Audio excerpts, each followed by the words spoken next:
Welcome to How Not to DM. I'm your host, Derek. Thanks for joining me on my quest to interview the very best Dungeon Masters on this plane of existence. Sam has been creating TTRPG content for a year and a half now, including a podcast, Roleplaying and Rollplaying, now in its second season, TTRPG memes, a Kickstarter project, and more. The R&R Twitter account is well over 27,000 followers at the time of me recording this, which means it's probably grown more since. Sam has some great tips on the account's rapid growth, but also how he may have done things a little differently if he could go back in time. Enjoy!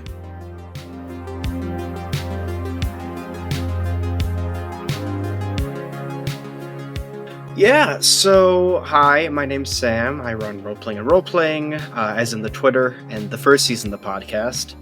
How did I get into TTRPGs? That's a fantastic question. I started playing D&D, specifically 5e, when I was a freshman in high school, and my uncle got me into it. Invited my brother and I over to his house to play a session. And we're like, okay, now it takes me a very short amount of time to just whip out a character because I do it all the time. But back then, I took hours creating this warlock. I'm like, oh, this is so cool. And then we got TPK'd in the first session. So that was my first experience of tabletop games, just getting absolutely nuked. Yeah. And I've been hooked ever since. It's been a great experience. That is awesome. Yeah, it's funny. There's kind of two camps of people. There's the people who die in the first session and don't ever want to play again, and then there's the people who are like, "Oh, I got to keep doing this." So it's good that you're that type. Yeah, I'm a glutton for punishment, so it was just a wonderful experience all around. Yeah, and as a person who decided to start a podcast, you feel that as well. Yeah, we'll talk about that in a bit. Seriously. Yeah. All right, so how did you start running games for other people then? You started playing with your uncle back in the day, but yeah, when was the first game you ran? Kind of how did you get into it, and how did that go? This was kind of you know the band Heart? Yeah. Led Zeppelin or whatever. Whichever one ended up being, the singer had gotten a guitar for her birthday, but then her sister ended up becoming this guitar virtuoso. I'm not a virtuoso of a DM, but I got much more into D&D than my brother, who was gifted D&D stuff for his birthday. So I just kind of took all of his stuff, and I decided okay, I'm going to run this little thing for some friends, and it was horrible. It was bad. I felt like an idiot, and I sucked. I didn't do any voices. The ones that I tried were squeaky because I was in high school, and generally just a horrible experience. But yeah, just classic high fantasy. Sucked so bad. I don't know what inspired me to come back, but something did. And now I love DMing and GMing, really, any system. It's been a really good experience. I think I started DMing about a few months to a year after I started playing, if I'm correct. I don't know. Nobody else would know that but me. I don't even remember, but it's something like that. That's a good anecdote about the band Heart. That's some deep knowledge there. But I like the story you're telling there. So yeah, nice. All right. So the big question is your mistakes that you've made while running games. So everybody's made them, from the best to the worst. What do you feel like are some of the big mistakes you've made both early on and recently that people can learn from? And these can be specific instances, or they can be big kind of overarching things as part of your game. So I think my earliest and probably most egregious mistake was I originally made the games about me, my plot, my world, whatever, and the players were secondary. And that's not enjoyable for anyone except for me, and at that point when nobody else is enjoying it, I'm not either. That was a horrible mistake, right? I mean, because then the world that I wanted people to enjoy and get invested in suddenly felt forced. Yeah. That was my worst mistake by far. As of recently, I kind of let my players get away with too much now. I've kind of flipped. Because, I have a game that's set in space. I have this pretty serious arc going for it. And I've essentially just scrapped that because the players just wanted it to be funny. I'm like, okay, whatever. Matt Damon shows up in a cryopod. In that moment, when I decided that happened, I'm like, yeah, this is a comedy campaign now. I've screwed myself. There's no coming back from this. That's awesome. Does he try to shill crypto then too in the future? He's actually broke because his crypto didn't pan out in the future. So he's completely broke after a series of bad investments. Yeah. Oh, man, that's so funny. It's a little bit of Cowboy Bebop. Oh, yeah. Yeah. Matt Damon and Cryopod. These are the reasons why I want to run a sci-fi campaign. I haven't done it yet, but there's just so much crazy stuff you can do like this that are not available to you without really breaking immersion in a fantasy campaign. So I've been using Fate. Like, this is my first time trying Fate, and it is so cool. Like, the consequence system is awesome. It is so much better than just damage in D&D, because you could be like, oh, okay, you want to take a mild consequence or like a severe consequence? Your arm is gone. Good luck getting a new one. So yeah, it's a lot more permanent. I like that a lot. Yeah, that's high stakes. Yeah. All right. So opposite of the worst things that you've done or worst parts of your game, what are some of your favorite parts of playing and maybe some of your favorite memories around the table? And it could be as a player or running the game. Both are good options here. Favorite parts. I really, really like it when players get invested. And especially when I'm a DM, if I get a game to that level where they feel invested enough, where they remember NPCs' names, they can recap the plot, right? I know I've done a good job. I feel happy about that. And obviously that's not mandatory. But more and more often, I've been wanting to run more serious games, not in terms of like, oh, it's this grim dark thing, low fantasy where if he dies kind of thing, but more so like seriousness in terms of how serious you're taking the world. So it's not like, oh, okay, let's just role play and make up some city called Poop Fartburg. This one group that I have, they're just phenomenal. They take the world very seriously, and that's allowed me to do really cool things that I wouldn't have been able to do. They enabled that for me, which I really appreciate. And I gotta say, yeah, those are probably my favorite moments when the game is taken not necessarily seriously, but it's taken fully. You're immersed, right? Like your immersion isn't broken now. Mm-hmm. So I was in a cyberpunk campaign with Alex, who's one of the players on the pod, who's DMing this second season. And I was like a crooked politician. And I had a talk with like this cop about like rigging the elections and stuff like that. And it was so much fun just because we were both invested in it. Those moments of pure, raw investiture in a world really get my goat. They're great. And I'm a chronic world builder, character, mancer person. So seeing people get involved with stuff I make is awesome. And I love getting involved in stuff other people make because it's cool and it's fun. So those are definitely my best memories. And then, there's just the stuff where you're laughing really, really hard because of some thing like the goblin who wears no pants or something like that. I don't know. But those are great. Those are just moments I'll remember because they're fun. And I cried laughing. The duality of the game is just like a windshield wiper, just back and forth at all times. Yeah, it's funny how you can produce both feelings even within the space of a few minutes, right? With the way that the game works. Yeah, that does sound like a lot of fun. I like what you said about people being invested in what you've made, but also getting invested in what other people have made. I think there's a lot to be said about what you get out of both of those situations. So yeah, I like that. How many games are you currently running? Or I guess what's the most amount you've ever run at one time? Oh, I was running 7 and I was in 12. Wait. Yes. Yeah. Okay. I'd have some double headers because I had nothing else to do. And I was taking a gap year between high school and college. So I just had work during the day and I had nothing else to do. So I'm like, people were like, hey, you want to join my game? Yeah, I do. I've got nothing else going on. And what did you do for work? Back then, it was like DoorDash and like Shipt. Okay. So even then, my schedule was flexible. Plenty of time to think. Plenty of time to think about it all. That might be doable. still, that's pretty crazy. Yeah, it was a lot. The podcast was barely an inkling in my mind at that point. I was just like, let's get as far away from the current reality as we possibly can through as many facets. Now, though, it's a lot more calm. I'm running, I think, just 2 games, but I'm in, obviously, the podcast. I'm in a few, like, mini campaigns right now with some people from the Twitter space that I'm very excited about.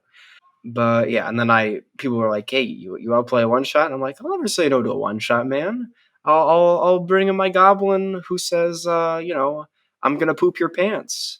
Like, I mean, that's my perfect one shot character. I pull them out, and people are like, "Oh, that's horrifying. Why would you ever do that? You're a monster." Then they don't invite you back. No, either they do or they don't, depending on how well it goes. Yeah, I mean, the real ones invite me back. Let's be clear. That's true. Well, 7 and then 12, that might be the most I've heard thus far. So props to you. That's quite the feat. Thank you.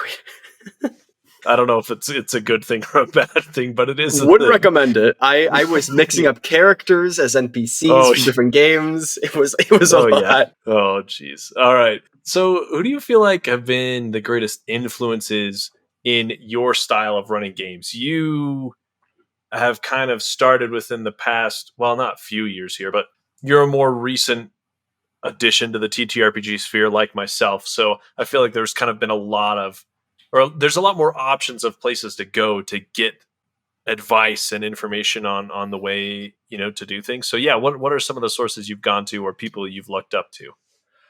Brennan Lee Mulligan is without a doubt my biggest source of inspiration. The man is, I don't know how he knows so much about so many topics. It is insane. But yeah, that he can pull off a story and just complete control over just the tonal shifts in his game without skipping a beat. That is, to me, just incredible. Granted, his cast is absolutely phenomenal, but always, it's incredible to watch. And Griffin McElroy is probably, to a lesser extent, but still quite a bit, another really big inspiration, especially with how he handles tangents within his group. That's been kind of a big inspiration for role-playing and role-playing because, tangents are a lot of fun sometimes, you just kind of get off topic. And that's kind of where I take inspiration for that side of things. But mostly Brennan. Yeah, he is just, I don't even know how to put it, but if whoever's listening to this hasn't gone and checked out some of the original campaigns that are available for free on YouTube or on podcasting platforms, go check out Dimension 20 and watch a master at work. Like you said, he embodies the character so well, and he just switches to their vernacular or their lingo so quickly too. Like, what is the principal going to say versus what is a cop going to say? And he uses the words and the phrases that you like. I guess you hear them on TV and stuff, but he's just so good at picking them up at the drop of a hat and going into that mode and then switching around, and it's incredible. Oh yeah, it's something else. It's something else entirely. It really is. Welcome to Quickfire Chaos.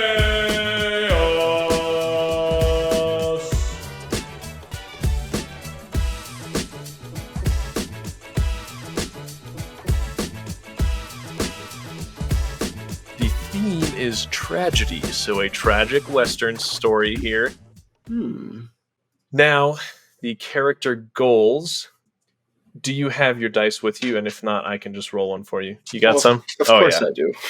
No one yet has said, "Oh, I don't have my dice near me." Everyone always has them. So, what am I pulling out? So roll a D8 for me. D8. D10. Sorry, D10, and it's going to tell us what the goal is of this game. 5. To explore the unexplored. Okay, so we've got a Western.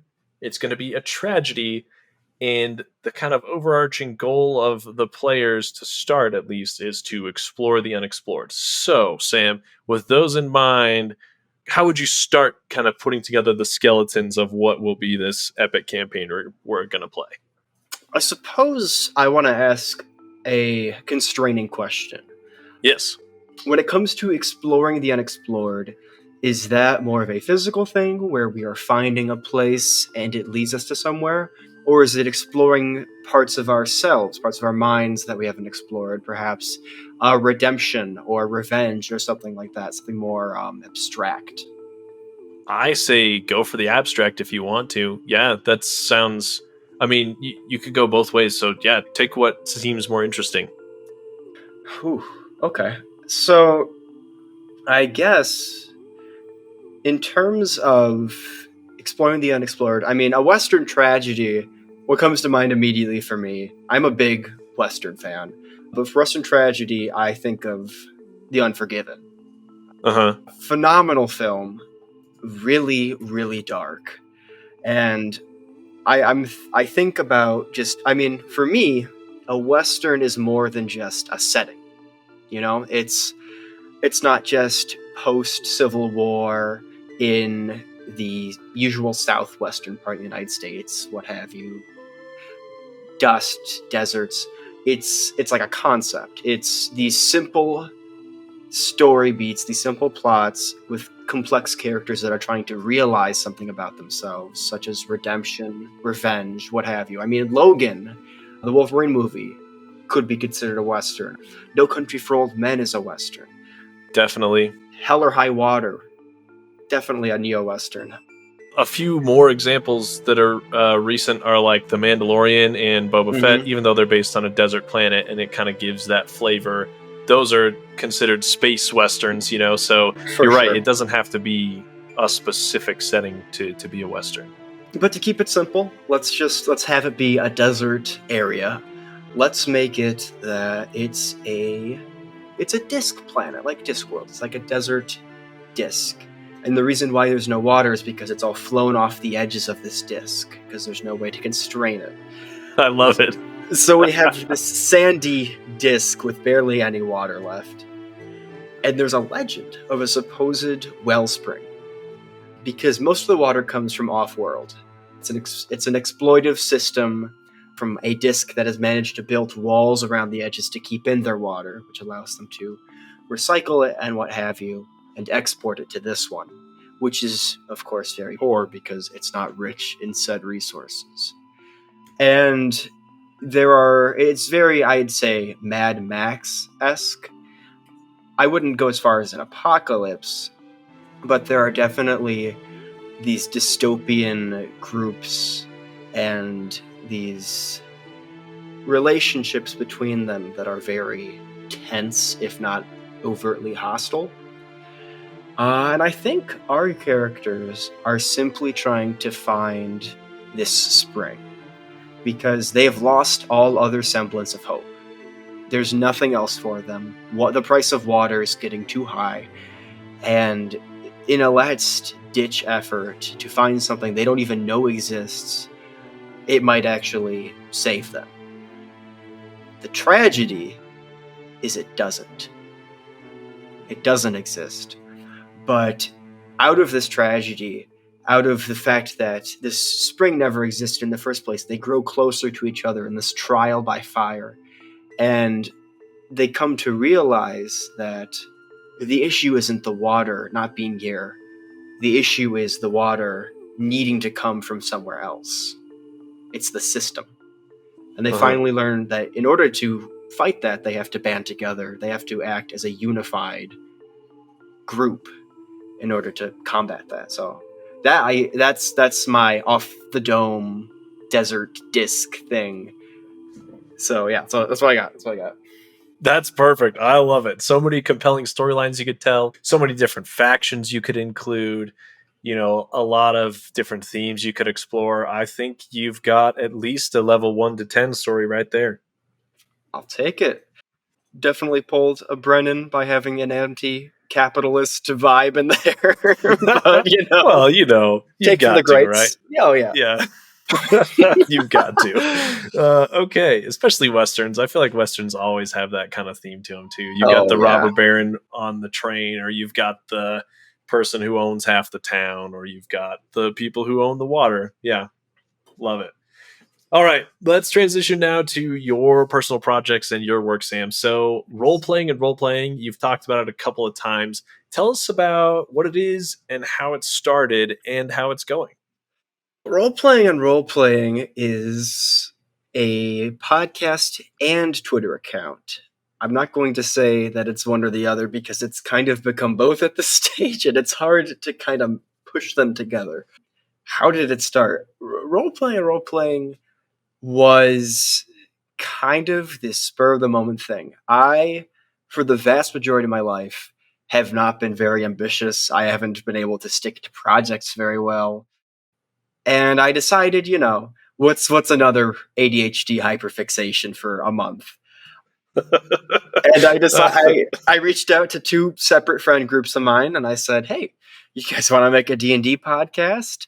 Have a little bit of fun, And they're like, "Yeah, sure." And so we set this thing up. It sounded so bad because we recorded with a Discord bot and Apple headphones. So if you listen to the first episode of the first season, that is why it sounds so bad. We hadn't figured out how to use local audio because none of us did any research. And I just ran a high fantasy campaign. And originally, the big gimmick of our little podcast, the big twist, was that the big bad evil guy was going to be played by my girlfriend at the time behind the scenes. So her real actions would indeed affect the players as opposed to me playing the character in a way that could be influenced by where I wanted the plot to go. That didn't work out as we did break up like a month after the podcast started. So, but it's a good idea though. It could have had some wings, but these things happen. We're still friends now, so it wasn't like a horrible breakup or anything. But I decided I could either become super depressed from this, it was like a year and a half. It was like my longest relationship. And I was like, okay, I can either become depressed or I can fully throw every bit of myself into this project, which I'd never done before. And I just decided to jump with 2 feet. And it kind of took off. The way we got big on Twitter was I would just make these, originally I'd make these little dialogue posts, like, oh, the GM says this, the player says this, haha, funny punchline after 5 lines. And I'd post it to Reddit.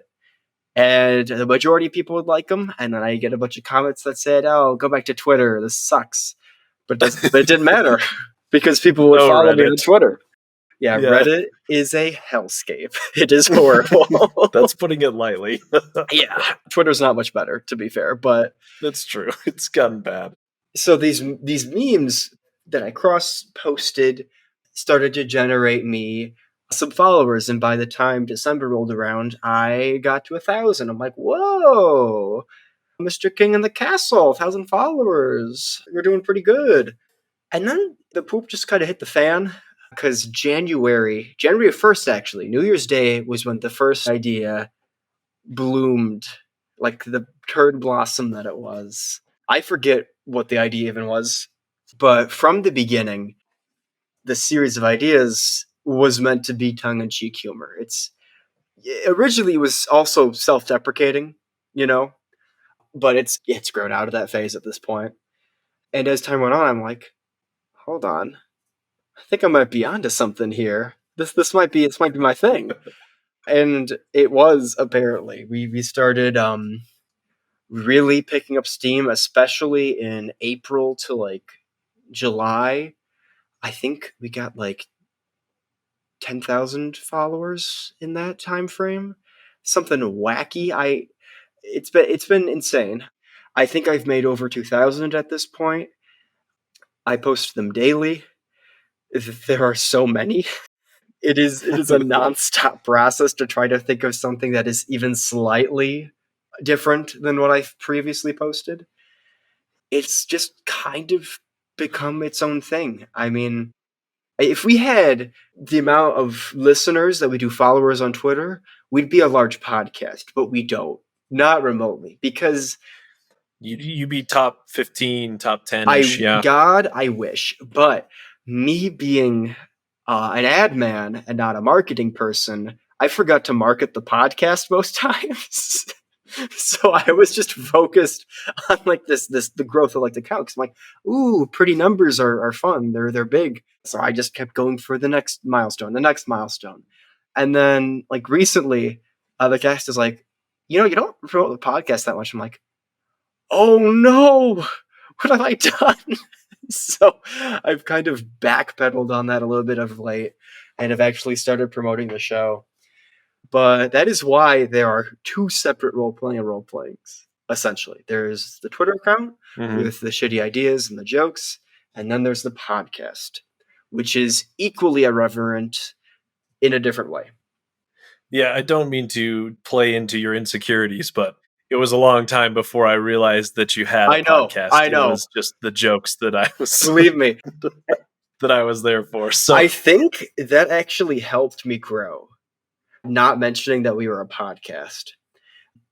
Because if people just think you're a meme account, they're going to follow you for the memes, right? But if you mention that this is like, oh, this is a podcast account, people are going to be like, okay, it's a podcast account, So I think that kind of saved me a little bit by accident. That was not intentional at all.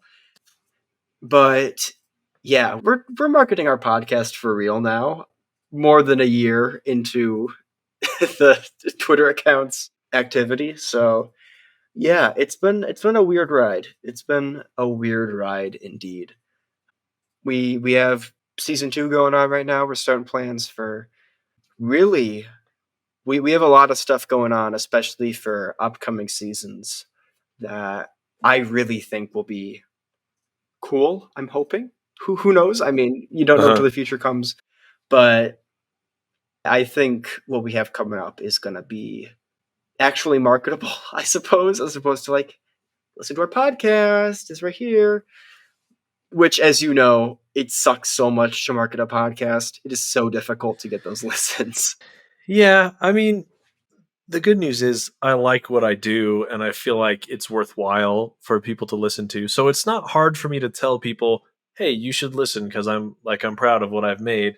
But it does suck that like you feel like you have to do that all the time, and you can't just like make friends and post memes, right? Like, yeah, it's a weird dichotomy. I get it though.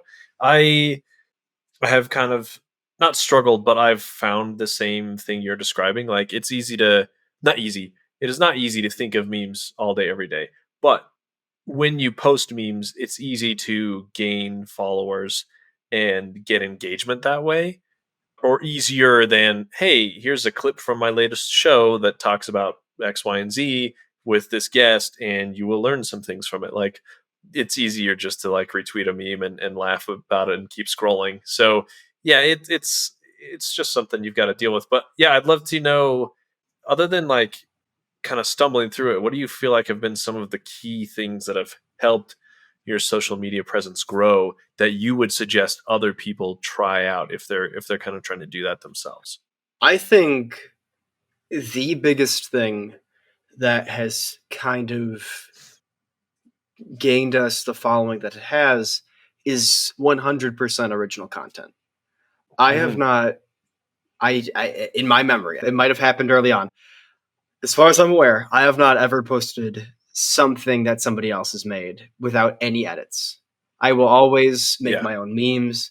I always make my own dialogue. Will I repost stuff? Yeah, of course, because I'm not creative 100% of the time.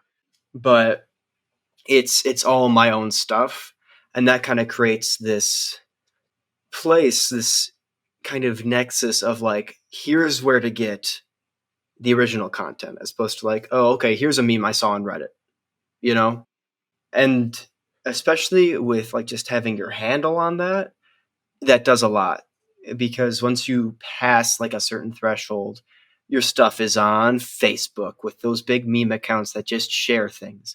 It's on Instagram, and it's on iFunny, which is horrible, but it goes there anyways. Oh, and yeah. that I feel like it's hard to find meme accounts. Like, I don't know, whenever I see meme accounts that are making D&D jokes or whatever, like 90% of them are ones I've already seen before. So there's not a lot of people out there making, well, I mean, there's got to be someone making new ones, but not as many as you'd think. And so I think there's definitely an opportunity there, like you're saying. Yeah. Yeah. I also got lucky. I mean, I'm not going to say that this was all skill because it's 1,000,000% not. But when I joined the Twitter sphere, I did it at the golden time. October of 2020 was like the perfect time to cross promote from Reddit to Twitter because it was kind of new for Twitter accounts to post their stuff there. It wasn't like a rehash, like, oh, get these Twitter accounts out of Reddit. They're ruining Reddit. I just happened to be one of the first to get to that scene. Me, Oregon, Roll to 20, Bork's memes. For a while, that was like just our scene. I would like post a meme every day. Not even a meme, usually. It was like just a text post that had my handle on it. And it would get so many upvotes. And that would really help growth. Like the cross promotion of your stuff was so crucial in the beginning. Obviously, now I don't need to do it. People do it for me just because they want karma on Reddit and they know that they can post my stuff for karma. I hate Reddit, but they it's just you have to really consider that sheer amount of engagement in the beginning is good, but my mistake was thinking that was the only metric because I don't run a meme account. I run a podcast account. And I forgot about that, you know? That I think has been my biggest mistake. It's kind of almost pigeonholed me into this place where it's going to be a little tough to dig myself out. I have the audience. Whether or not they're actually going to want to listen to what I have to say is another thing. Just a quick content warning for the next 7 minutes here. Sam has been working on a Kickstarter named for a successful meme series of his that includes some mild language. If you'd rather not explain that to young ears around you, skip ahead 7 or so minutes for the next question. Yeah. So I know you have a Kickstarter project that's in the works that is kind of doing that. It's trying to capitalize on your audience that may have showed up for the memes and not necessarily for the podcast. So let's talk about that and kind of how you're trying to kind of capture the audience you've got. Yeah. So I'm going to swear again. The shitty not compendium is a really weird project for me because originally I didn't want to do it, but people asked me when's the compendium of shitty ideas coming out. And I'd laugh it off like, oh, this is a dumb idea, probably like 2025 or something like that. But my dad, who really has been supportive of me and will even send me some shitty ideas through DMs. He's like, here's a good one that I made. And I'm like, that's pretty good. I'll post it. He said, no, you idiot. Why aren't you doing this? You could be making money right now from something just super simple. I'm like, oh, money. Yeah, I'm a college student. That would be nice.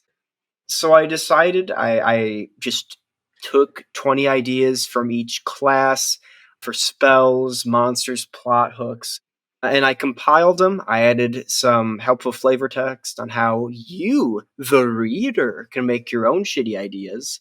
I got an artist on board, I got a consultant, and then we just kind of threw it against the wall. And it stuck. Surprisingly, I didn't think this would go anywhere, but we funded within the first 6 hours. And we ended up making 276% of our goal, I think was the metric. So yeah, that's been good. That really helped. Obviously, the book itself isn't finished. I've written all of it, but the art's just going to take a while because there's a lot of it. But it's insane to me that it worked because this book had no stat blocks, no math. It was just ideas. It's like the Lego Ideas book, but like worse. Good callback, yeah. You know, though, I think sometimes that's what people want.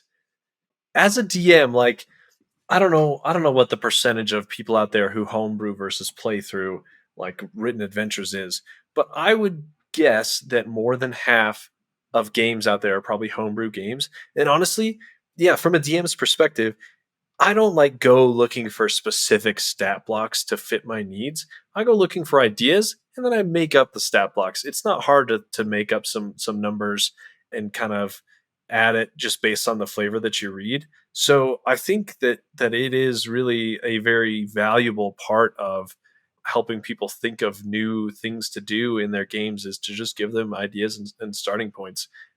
But yeah, especially because oftentimes people twist them and change them slightly to match their own needs. And so when you're giving them stat blocks, that's just another step for them to have to shoehorn instead of starting it themselves. But yeah, I honestly think that there's a reason why you were so successful because it's something that a lot of people like to have. Yeah, it was certainly a risk because I had no idea if that like really kind of direct non-math approach to D&D was going to work. But I mean, they're just ideas, you know? You can take them, you could use them how you want. Retrofitting stuff to D&D is the best way to get good ideas, you know? Or any TTRPG really. It shouldn't just be relegated to D&D, but I've always been a proponent that just because something is original doesn't mean it's good, you know? Yeah, that's Because true. people will try to make these original characters, and I applaud them for it because it's really, really hard because everything has been done these days. But it shouldn't be a bad thing to make a non-original concept, you know? Like you can make that fighter who throws their shield who is very lawful good, you know? And And patriotic. patriotic Yeah. and maybe is a captain. Who knows? But it's not about character concepts in tabletop games. At least for me, it's all about the execution of those ideas. Because you could have two captain insert your country name here that are run so very differently in the exact same setting. It's Mm-hmm. just those experiences, it's the people who run them, those minute choices that just the butterfly effect of things that happen in a game are so essential to the little tiny bits that change a concept to a unique reality, you know? I think that the Shitty Not Compendium is really kind of big on that. Like I'm saying, please take these ideas, do what you need to do with them, take them at face value if you want, as long as you have fun and make them unique through your own vicarious experience. That's all that matters. Definitely. Yeah, I'm excited to see when that comes out and see the reviews roll in. I'm sure they will be good. So, as far as the podcast side of things, do you have advice for people who are thinking about starting a show or who have started a show but are kind of looking for ways to take it to the next level? You mentioned you started out and the audio wasn't good, but you've improved leaps and bounds. So yeah, walk us through some of your advice for people looking to podcast. Yeah. So, first things first, you really should use localized audio. Don't use a Discord bot. Dear Lord, do not use a Discord bot because it will fade in and out when people are talking. It will sound generally bad. Skype, like video recording, is a little less bad. Zoom and whatnot is a little less bad. But if you get those remote, just exclusive pieces of audio that you can individually edit and silence, it's going to take so much longer to edit. I know. But oh my lord, will it sound better.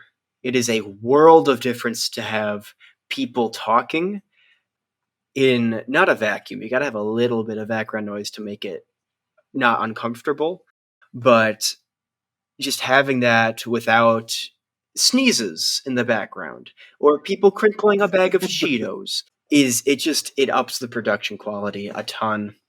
And I mean, we still don't sound professional. We're a bunch of college students with Amazon mics, you know, but if you're going to go into that, don't get the $50 mic if you want to. It's a great starting point. But understand if you want to really jump into this stuff, go for the 300, go for the 400 with like the XLR adapter or whatever, because it might just be me, but sound quality on a podcast is so much of it. If it sounds grainy and stuff, I am so much more likely to just drop it instantly. It's hard to admit that too, as people who started out with not great Oh, audio, yeah. like me and you. Like it's tough, but it's Yeah, true. I remember I was editing my first episode. I'm like, I hate this so much. We sound so bad. I can't believe we're putting this out. And then 5 sessions later, I'm like, oh, thank God. Finally, we've got something that people can listen to in a car without it blowing out their bass or just sounding generally disgusting. And that's just kind of a harsh reality. I don't want to be mean and be like, oh yeah, if your audio quality is bad, you have a bad podcast. That's not true. But it will be worse than it can be, you know? Another thing, D&D podcasts, make the game for you. Always make sure the game is for you. Always make sure you're playing it because you enjoy it. But never forget that there is an audience. That meaning when you talk, when you are doing a fun little monologue, as a DM, write a script for a new area. Write that script for that city you come up on so you're not saying ums and ahs because it sounds better and you can pace yourself. You don't need to say something in one take with a bunch of ums and ahs. You can just say, okay, I messed up. Let me try that again. I know what I want to say now, and do it all in one take because you can cut that stuff out. And you'll sound like some toastmaster extraordinaire whipping out these words with no verbal fillers or anything, and people are like, oh my goodness, this guy could do my eulogy and it would sound great. I don't even know the fella. And post is your friend. Post-production is such a godsend. I don't understand how people can stream. Yep. Because post-production is so good. Music especially is huge. Adding music will do so much for your podcast. I cannot even begin to stress it. Because it takes just a conversation or especially a lore dump that you're doing and elevates it into something that much more interesting. Also understand this is a huge time suck. You will spend hours a week on it, and you will most likely hate editing unless you are some kind of sociopath. Yeah, that's kind of my advice. Yeah, I don't think I realized the editing time it was going to take me until I started it, and I was like, oh wow, this takes a lot of time, but I had committed to it. So it does take a lot of time, though. You're right. Yeah, especially keep in mind if you have more players, that's more story beats you got to work on, that's more relationships you got to work on, and that's one more track you got to edit. It's that simple. Yeah. All right. So you talked about you kind of the DM of season 1, which was a high fantasy story. So tell us a little bit about the Sinner's Saga season 2 for role-playing and role-playing. Season 2 is different because it sounds good. First off, it sounds decent. Additionally, it's a lot more. Well, I mean, obviously, it's a Western. It's Weird West. It's magic in the West, which is a fun concept. Mhm. It's Deadlands-esque. It's kind of got this Mad Max vibe where this organization called the Hydro Collective owns and distributes all of the water in this kind of post-war society. There's some geopolitics, not nearly as much in the first campaign because I am obsessed with geopolitics, much to the detriment of my campaigns. That's another mistake. Obsession with geopolitics. And the party in this season is a lot more interesting than the one the last season. And I'm not just saying that because I'm a part of the party this time, even though it might sound like it. I'm not. This is a really cool party. I'm excited that I don't know really anybody's deepest, darkest backstories at this point because it's got this mysterious vibe to it. There's some horror elements, especially in the first part of it, that I was a little not concerned, but like just surprised by because I'm not running this. I'm like, oh, he's taking it in a horror direction. Okay, I suppose we can do this. So yeah, the first part of it is kind of spooky. That sets it apart. And I think the tonal whiplash, we've toned it down from the absolutely chaotic buffet of swearing and references of last season. We've kind of dialed it back a little bit to make it more listenable. It's kind of the deal. I don't want to spoil the plot of it because it's really cool, and Alex Our DM has worked very hard on it. Apparently, there's a lot of stuff to do with microbiology that comes up, and it's pretty dope. So I'm excited to play it. I'm excited to finish the season, and I'm excited for anyone to give it a listen. Cool. You mentioned you've got a couple of other projects on the horizon. Anything you can share with us? I'm not entirely sure because I'm not running them. I'm a part of them. So I don't know if I've been sworn to secrecy or anything. But I will be on some new streams. Also, if you want to have me on a stream or something, just reach out. I enjoy this kind of stuff. And I don't know. Shoot, what can I say? I don't know if I can. Yeah. Don't worry about it. Let's not get you in trouble. Oh, man. Everyone's got their secrets, right? So I feel like all of my guests have had at least one or two things they can't say anything about. All right. So you talked about advice for podcasters. How about advice for DMs and GMs? If you had to kind of distill down, all of the thoughts and ideas in your head into a few key points to recommend to people, what would they be? My advice to, I guess, just generally masters, game masters, dungeon masters, the whole shtick. Never take yourself seriously. Never try to overthink something. Never try to really grapple with what you think your players are going to do next. Because if you're taking it that seriously, it's going to hurt you. Because you cannot, and I promise you, you cannot possibly predict what is going to happen in the next session. You can try to push it in a direction without railroading it, but you cannot attempt to predict. You can do a little skeleton outline. That's totally fine. In fact, I'd recommend doing a skeleton outline for things you'd like to do next session, but they should be just that. Things you would like to do next session.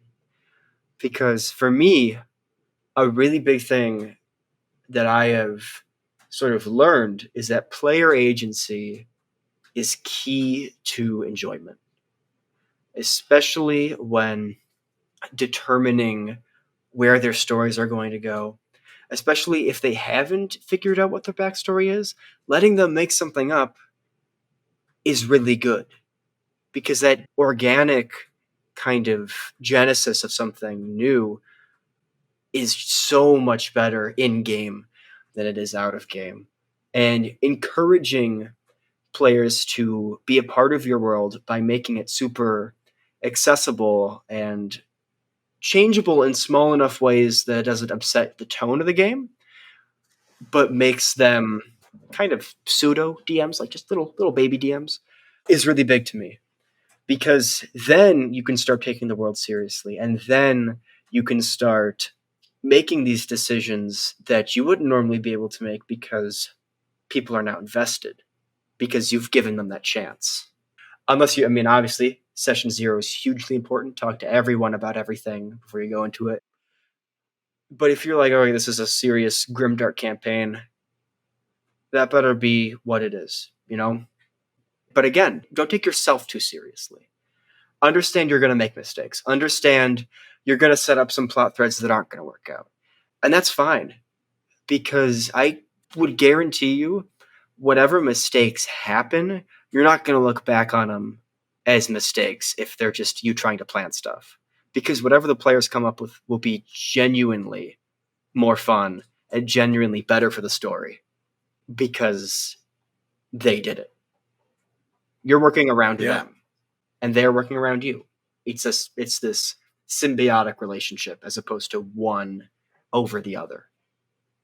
Yeah, 100%. I found that a lot of the best role-playing moments are player-initiated rather than me-initiated, like, oh, this is going to be this cool set piece or this conversation that I'm planning. It's always more interesting when they say, I want to go have this conversation, and you're like, ooh, okay, what's gonna happen? What are they gonna say? Yeah, I always find those to be the most rewarding. 100%. So, I love it.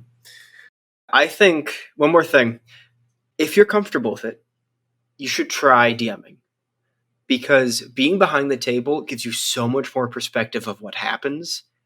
Ever since I've DM'd, I now try to be like, I try to think about what the DM's going through, and then I try to start those conversations, because I know in my games, I would really like it if a player did that there, you know? And I love players who do that. I love players who are DMs. They are so great. They know exactly what I want in a game. Yeah, that's just kind of it. Try to go behind the screen if you're comfortable with it, because it can open up, one, a love for DMing, which is great, and two, a new perspective when you're a player. Yeah. Awesome. So, Sam, where can people find more about your account, your show, your Patreon, your Kickstarter, all of the stuff? You can find the funny jokes and posts about the podcast when they come out at our Twitter, which is at our Roleplaying. That is ROLL, like dice playing. Haha, it's a funny joke. That is where you can find that stuff. Additionally, our website is linked there. Our website has everything you could possibly want from us. It has a defunct wiki page even that I need to update. It's got discount codes, it's got our merch if you want to buy Roleplaying and Rollplaying booty shorts, which I still need to do, as well as the Kickstarter, the Patreon, whole shebang. As for me, Sam Comerford, you can find my account at samcomerford24 on Twitter, where I post things. Not going to put a label on them because I can't. I post stuff there. I'd appreciate it if you check those out. Awesome. I'll include links to all that stuff in the episode notes as usual.